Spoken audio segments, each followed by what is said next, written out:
কৃষি প্রধান জেলা নীলফামারী। আলু চাষের উপর ভর করে বছরের পর বছর স্বপ্ন বুনে আসছেন এই অঞ্চলের কৃষকরা। চলতি উৎপাদনেও লক্ষ্যমাত্রা অর্জন করেছে জেলাটি। তবে আশঙ্কাজনক বিষয় হলো জেলা জুড়ে আগাম আলু উত্তোলন শেষ পর্যায়ে পৌঁছালেও তদারকি অভাবে নানা রোগবালাই আক্রমণে নষ্ট হয়েছে অনেক আলুর জমি।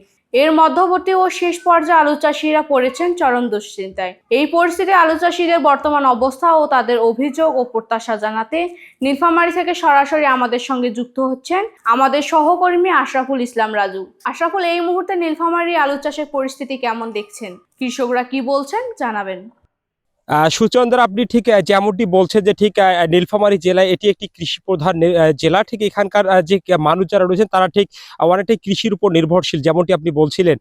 আমি যদি আপনাকে ঠিক এই মুহূর্তে আমার মাধ্যমে একটু জানিয়ে রাখার চেষ্টা করি যে নীলফামারী জেলার যে কৃষক যারা রয়েছেন ঠিক তারা অনেকটাই আলু যে চাষ রয়েছে ঠিক আলু চাষের উপর তারা অনেকটাই ঝুঁকে পড়েন। যদি আমি এবারে বলি আপনাকে নীলফামারী কৃষি অফিসের দেওয়া তথ্য মাফিক যদি আমি আপনাকে একটু জানাই ঠিক আমার মাধ্যমে, ঠিক নীলফামারী জেলা এবারে যে আলু চাষের যে লক্ষ্যমাত্রা ঠিক সেটি অনেকটাই লক্ষ্যমাত্রা অর্জন করেছে। ঠিক আমি যদি বলি এই মুহূর্তে নীলফামারী জেলার যে আগাম আলু উত্তোলন সেটি অনেকটাই শেষ পর্যায়ে চলে এসেছে। আগাম আলু উত্তোলনের যে চিত্র এবং মধ্যবর্তী এবং প্রান্তিক পর্যায়ে যে আলুগুলো উৎপাদন হয় এই নীলফামারী জেলায় ঠিক সেটি এই মুহূর্তে চলমান রয়েছে পরিচর্যা কাজ। ঠিক আমি এই মুহূর্তে যে জায়গাটিতে সংযুক্ত হয়েছি নীলফামারীর এই অঞ্চলটি অনেকটাই এখানকার কৃষক যারা রয়েছেন তারা তাদের আবাদি যে জমি রয়েছে সেই জমির কোনো কানাকুড়ি একটি জায়গা তারা ফেলে রাখেনি। তারা সেখানে আলু রোপণ করেছে এবং যে আলুর জমিটিতে ঠিক এই মুহূর্তে আমি দাঁড়িয়ে রয়েছি সুচন্দ্রা, এই জমির আলু এটি মধ্যবর্তী সময়ের আলু, এটি আর কিছুদিন পরেই এই আলু উত্তোলন করা হবে। এবং এখানকার কৃষকদের সাথে আমরা কথা বলেছি, তারা আমাদের যেমনটি বলছেন যে এবারে যে আবহাওয়া বৈরী আবহাওয়া থাকার কারণে এখানকার কৃষকরা বলছেন তাদের যে আলুর যে রোগবালাইয়ের যে কথা তারা বলছেন, যেমনটি যে এবারে লেড ব্লাস্ট নামক একটি রোগ রয়েছে যে রোগের কারণে এখানকার আবাদি জমিতে থাকা যে আলু রয়েছে ঠিক আলুগুলো অনেকটাই লিপ্টে যাচ্ছে বলে তারা আমাদের অভিযোগ করেছে। আমরা এখানকার কৃষকদের সাথে কথা বলেছি ইতিমধ্যে, তারা আরেকটি বিষয় আমাদের কাছে জোরালো অভিযোগ তুলে ধরে বলেছেন এখানকার দায়িত্বশীল যে কৃষি কর্মকর্তা যারা রয়েছেন ঠিক তারা তাদের যে দেখভালের চিত্র এবং তাদের যে পরামর্শের চিত্র তারা ঠিক কৃষকদের দোরগোড়ায় এসে একটু পরামর্শ দিলে হয়তো বা খানিকটা আশার বাণী তাদের মাঝে সঞ্চারিত হতো বলেও এখানকার কৃষকরা আমাদের জানিয়েছেন। ঠিক সুচন্দ্র, আমি এখানকার যে কৃষক যারা রয়েছেন তাদের সাথে একটু কথা বলবো এবং জানবো যে আসলে তারা এই মুহূর্তে তাদের এই আবাদি জমি নিয়ে আদৌ কোন সমস্যাগুলোকে বেশি ফেস করছে সেই বিষয়টি একটু জানার চেষ্টা করবো। ঠিক একটু জানাবেন ঠিক এই মুহূর্তে আপনাদের যে আলু উৎপাদন করছেন আদৌ কোন সমস্যার সম্মুখীন হচ্ছেন একটু জানাবেন। যে রোগ বাধা শুরু হয়েছে তাই এই রোগটা এখন ঔষধপাতি দিয়ে দিয়েছি, সারেছে না, তা বীজেরও খবর নাই। ওই যে কৃষি ডিপার্টমেন্টের থেকে যে লোকজন আসে পরামর্শ দেয় তারাও নাই। তা আইলে তো আমাদের সঙ্গে একটু কথাবার্তা বললে, হ্যাঁ ওরা আইলে তো আমরা একটু বুদ্ধি শুদ্ধি তাদের কাছে নেই, তারা তো নাই। এখন আমরা কি করি? ওষুধ কিনতেছি দিতেছি হয়েছে আর কি।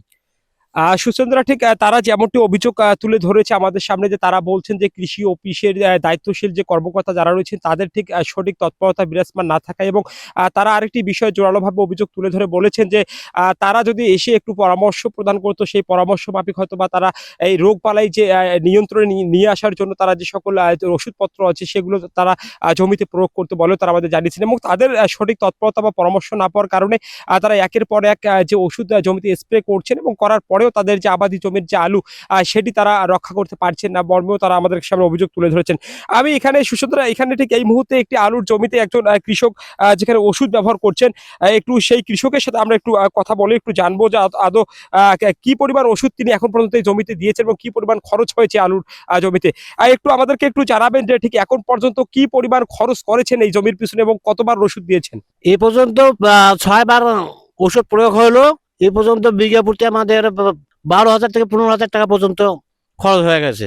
আলুর দাম ঠিক এই মুহূর্তে কেমন দেখছেন এবং এই আপনাদের যে আলুর জমি রয়েছে সেই আলুর জমি ঠিক প্রান্তিক পর্যায়ে গিয়ে যখন উত্তোলনের সময় হবে ঠিক সেই সময় কি পরিমাণ দাম থাকলে আপনারা স্বস্তি পাবেন বলে মনে করছেন?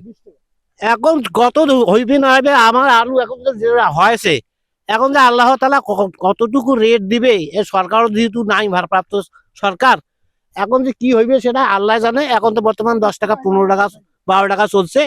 আর আমাদের আলু যখন হবে তখন যে কয় টাকা পাবো আমার কোনো নির্ধারিত এখনো খুঁজে পাই নাই।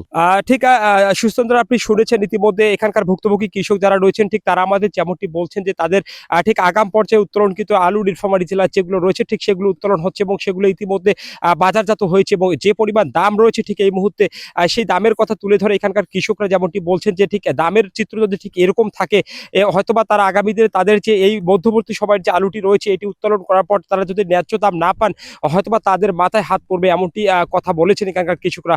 সুচন্দ্র, এই ছিল নীলফামারী থেকে আগাম আলু উত্তোলনের সর্বশেষ খবর।